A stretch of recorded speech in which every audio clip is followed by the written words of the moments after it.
কিংবা হিসাব পুলিশ 5 জনে ধরে নিয়ে গেছে, ওয়াজ তো শেষ, লোক ছোটাছুটি করে দৌড়াদৌড়ি করে চলে গেছে। এদেশে 90% উপরে লোক মুসলমান। সেই দেশে মুসলিম প্রশাসক, মুসলিম রাষ্ট্রপতি, মুসলিম প্রধানমন্ত্রী, মুসলমান এমপিরাই 95% সেখানে ওয়াজ করতে পারবে না। কারণ ওয়াজে আওয়ামী লীগরা মনে করতো ওয়াজে যেসব কথা হয়, এখানে নৈতিকতার কথা বলে, নামাজের কথা বলে, আদর্শ নীতির কথা বলে, অন্যায় না করার কথা বলে, শিক্ষা প্রতিষ্ঠান মসজিদ মাদ্রাসার পক্ষে কথা বলে। ওদের কাজকর্ম ছিল সব এগুলোর বিরুদ্ধে। এই কথাগুলো তাদের গায়ে লাগতো, মনে করতো হুজুর তো ঘুরে ফিরে আসলে আমাদেরকে এই নসিহত করতেছে কিংবা আমাদেরকে হয়তো গালিগালাজ করতেছে। অনেক বড় বড় হুজুরের মাইক কেড়ে নিছে, আমরা ভিডিও ভাইরাল আছে, আমরা দেখছি। ওয়াজ মাহফিল করে এটা অনেক পুরানো, বাপদাদা আমল থেকে আগে কম হইতো, লোক সংখ্যা কম ছিল, এখন হাজার হাজার লক্ষ লক্ষ লোক সংখ্যা, অনেক প্রতিষ্ঠান। এবং এরা কিন্তু বছরে প্রত্যেকটি প্রতিষ্ঠান চেষ্টা করে তাদের সামর্থ্য অনুযায়ী একটি বা ছোট বড় ওয়াজ করতে।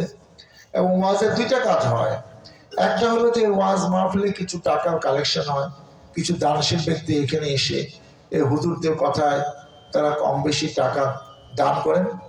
আর একটা হলো যে হুজুররা যে কথাটা বলার জন্য ওয়াজ মাহফিলে আসেন, আমাদের এই ইসলামের ইতিহাসের কথা, মুসলমানদের ইতিহাসের কথা, আমাদের প্রিয় নবী রাসূলদের কথা, এবং আমাদের যে 5টি স্তম্ভ কালেমা, নামাজ, হজ, যাকাত, এসবের কথা, আমাদের পিতামাতার প্রতি কর্তব্য কি, প্রতিবেশীর প্রতি আমাদের কর্তব্য কি, একজন মানুষ হিসাবে মানুষের কি কি কাজ করা উচিত না, একজন বিপদে পড়লে তাকে কিভাবে সাহায্য সহযোগিতা করা দরকার, একজন ভাই একজন ভাইকে কিভাবে সহযোগিতা করবে, এই জিনিসগুলা তারা কিন্তু ওয়াজ মাহফিলে এসে বলার চেষ্টা করে। এবং আপনারা জেনে থাকবেন কিংবা আপনারা জানেন, সবার শেষে প্রধান বক্তা কিন্তু তার 1 ঘন্টা কম বেশি বয়ানের পরে একটা দোয়া করেন, এবং দোয়া মূল লক্ষ্য থাকে আজকে আমি যা যা বললাম আপনারা আপনাদের ভুলগুলা আপনারা নিজেরা বুঝেছেন, নিজের সংশোধন হয়ে আমরা বাড়িতে ফিরে যাই, যাতে আগামীকাল থেকে আমরা এই ভুলগুলা না করি, মানুষের ক্ষতি না করি।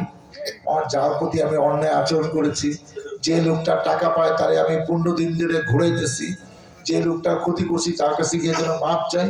কেন এই জীবন তো জীবন না, এই দুনিয়া তো দুনিয়া না, আমাকে তো একসময় মারা যেতে হবে, আল্লাহর কাছে কৈফিয়ত দিতে হবে, আল্লাহর কাছে আমাদের বিচার হবে, এবং সেখানে বেহেশত দুজক সেই হিসাব কিন্তু তখন হবে।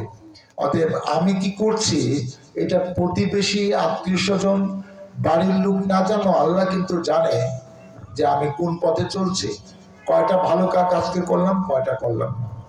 এবং এমন কিছু আছে যে আমরা গাফিলতি করে সেই কাজগুলো করি না। যেমন বিধান আছে, নিয়ম আছে, আপনি 5 ওয়াক্ত নামাজ পড়েন, কিন্তু এটা জামাতের সাথে পড়েন, মসজিদে গিয়ে পড়েন, তাহলে এখানে জামাতে পড়েন। এবং এটার জন্য পুরস্কারও নির্ধারণ করা আছে, যে আপনি যদি জামাতে নামাজ পড়েন 25 গুণ, অনেক সময় হুজুরা বলেন, অথবা মতান্তরে 27 গুণ। আপনি দেখবেন জামাত ইসলামে যারা এই দলের সাথে সম্পৃক্ত, তারা যখন কোথাও মিটিং করে কিংবা উঠান বৈঠক করে, নামাজের সময় আজান দিলে মিটিং বন্ধ, তারা সাথে সাথে একটা রুমে, সামনে কোনো জায়গা থাকলে কিংবা পাশে কোনো রুম থাকবে, তারা কিন্তু নিজেরা একটা জামাত করে নামাজটা পড়ে। আলহামদুলিল্লাহ, আলহামদুলিল্লাহ। তারা কিন্তু নিয়মটা জানে।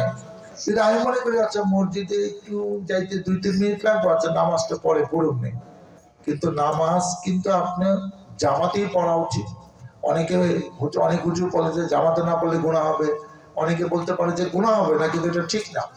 এবং এমনও আমি হুজুরের কাছ থেকে শুনেছি যে আপনি ফজরের নামাজের সবচেয়ে বরকত বেশি, আপনি প্রচন্ড বৃষ্টি হচ্ছে, হ্যাঁ এইটা একটা এক্সকিউজ হইতে পারে যে এই ঝড় বৃষ্টির মধ্যে আমি মসজিদে যাব না। আপনার শরীর এত অসুস্থ যে আপনি অসুস্থ শরীরে নিয়ে একা একা, আগে আপনার হয়তো অন্য কেউ আপনার নাতি টাতি নিয়ে যেত, ছেলে নিয়ে যেত, কিংবা আপনার একজন অ্যাসিস্ট্যান্ট আছে যে আপনাকে ধরে ধরে মসজিদে নিয়ে যেত। আপনার শারীরিক অসুস্থতার জন্য হয়তো নামাজ পড়ে না, এটার একটা এক্সকিউজ আছে। এমনও আজকাল মডার্ন আছে যে আপনি নামাজ পড়তে গেলে আপনাকে পুলিশ অ্যারেস্ট করতে পারে, সেক্ষেত্রেও আপনি জামাতে না পড়ে পাশাপাশি নামাজ পড়তে পারেন। বিশেষ কোনো কারণ ছাড়া গাফিলতি করে আপনার ইচ্ছা মতো জামাতে নামাজ পড়া এটা ঠিক না, এটা আপনার মাথায় রাখতে হবে। এই কথাগুলো আমরা বললে তো গুরুত্ব দিবেন না, এই হুজুররা যখন বলেন তখন কিন্তু আপনারা বুঝেন যে না এটা ঠিক আছে। দেখেন অনেক আগের থেকে নিয়ে মানে তো মরুভূমির উপর দিয়ে এসে আরব দেশের থেকে ইসলাম প্রচারটা শুরু হয়েছে মক্কা মদিনা থেকে, এবং একসময় স্পেনে মুসলমানদের রাজত্ব ছিল। এখন না আমাদের দেশে নাই এত মরুভূমি নাই, সব জায়গায় অনেক গাছপালা বাড়িঘর সবকিছু আছে।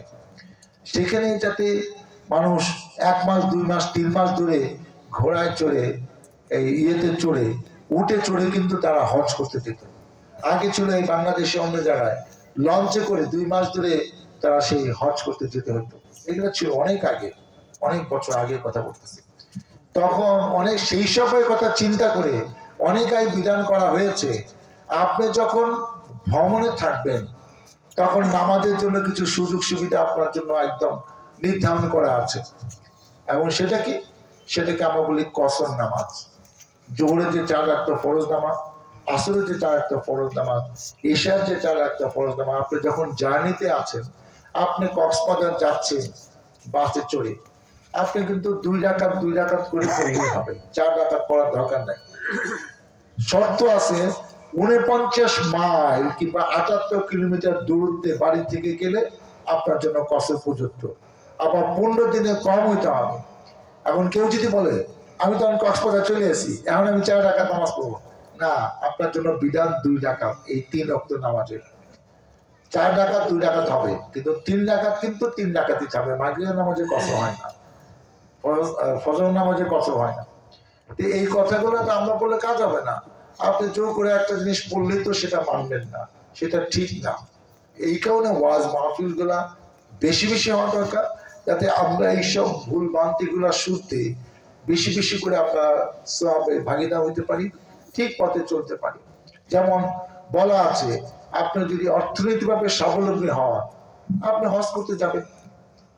আমি হজ করে গিয়ে দেখি ইয়াং ছেলে হজ করতেছে, পরে খবর নিয়ে দেখি যে এরা সব ইন্দোনেশিয়া জাতীয় নিয়ম হলো সবচেয়ে বড় মুসলিম কান্ট্রি, এখন মনে হয় 22 কোটি কি 26 কোটি লোক বাস করে, সবচেয়ে বড় মুসলিম কান্ট্রি পৃথিবীর মধ্যে।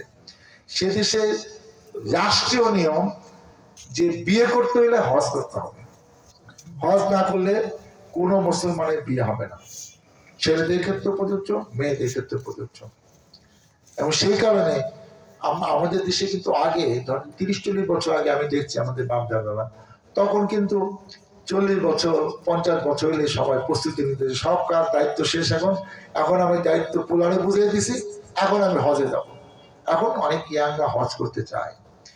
ওইখানে আমরা এই যে মক্কা যে মসজিদে হারেম আমরা বলি, সেখানে যদি